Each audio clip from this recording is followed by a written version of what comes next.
Well, we are now joined by Minister Patty Hajdu. Minister, thank you for taking the time. Great to be here, Michael.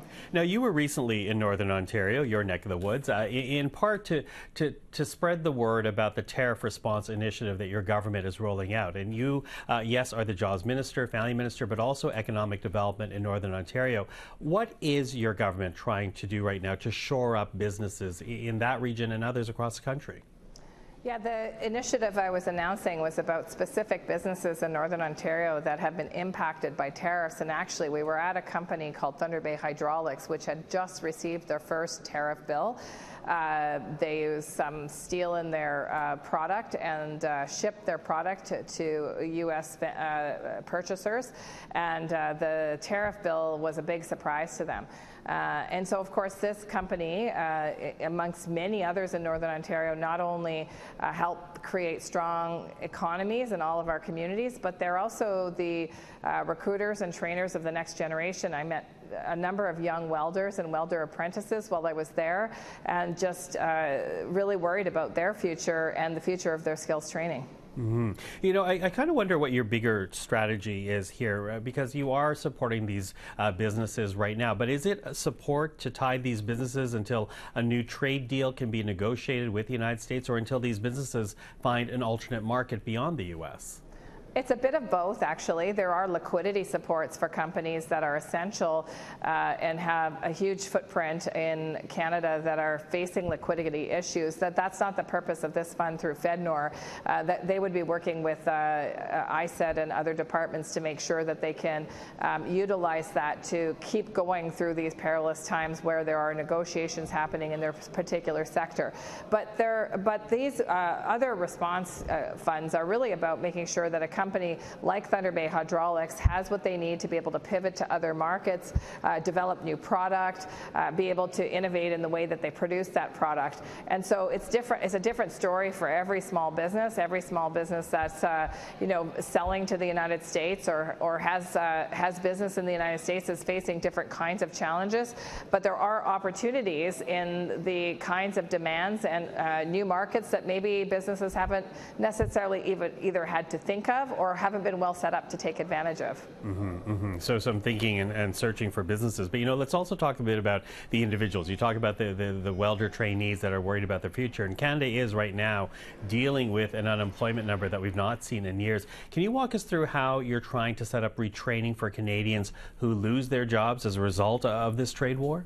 Yeah, a few different ways, Michael, and I would say, first of all, the Prime Minister, in many of the announcements over the summer, indicated that we would be supporting the provinces and territories to do what they do best, which is to provide training that's appropriate to their individual markets. What you need in Thunder Bay, Ontario might be completely different than the needs of even Brampton, Ontario, never mind over on the island of PEI. And so I think it's really wise the way that the Prime Minister has set this up, that we are utilizing the power and the intelligence and the data of provinces to make sure that the training meets the demands for workers in those regions.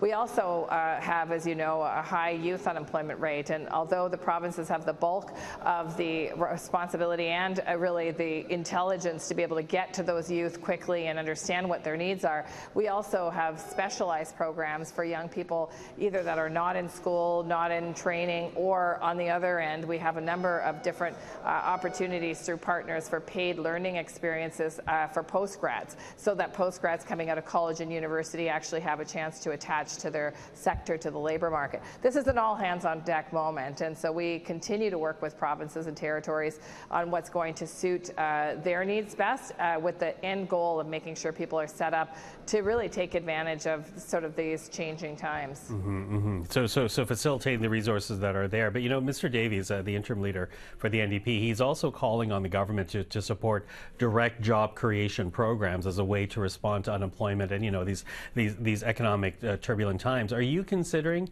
direct job supports?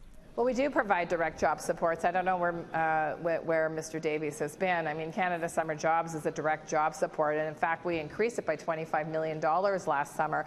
I saw those warning signs on youth employment, and it was an area where we could immediately pump in extra money for about 6,000 more jobs across the country, so those very vulnerable youth could actually get a job in their own community, in their own sector. These are good jobs. These are actually jobs that can result in skill development that allow for that young person's next step in their workforce journey.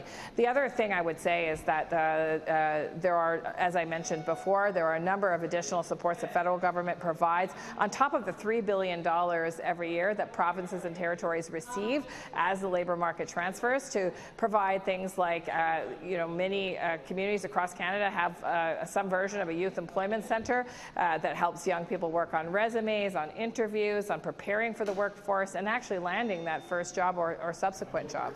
Mm-hmm.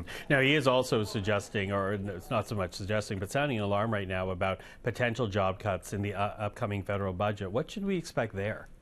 Well, listen, the Prime Minister has been very clear. In order to invest in Canada through things like the Major Projects Office that we just announced, through our goal of building 100,000 homes a year through the Canada Homes Agency, we need to be really laser focused on what's working and what's not working, what we can do in a more streamlined way to make sure that we can invest in Canadians. And that's the work that all of us have been doing. Each minister is responsible for a suite of services, programs, and other kinds of supports for Canadians, and we're all doing this with the sole intent of making sure that Canadians have what they need, not just for this period of time, but in the future as we grow the strongest economy in the G7. Mm-hmm. But I think Mr. Davies' point, though, Minister, is that there will be civil servants, people with government contracts that will be losing their jobs as this redirection happens.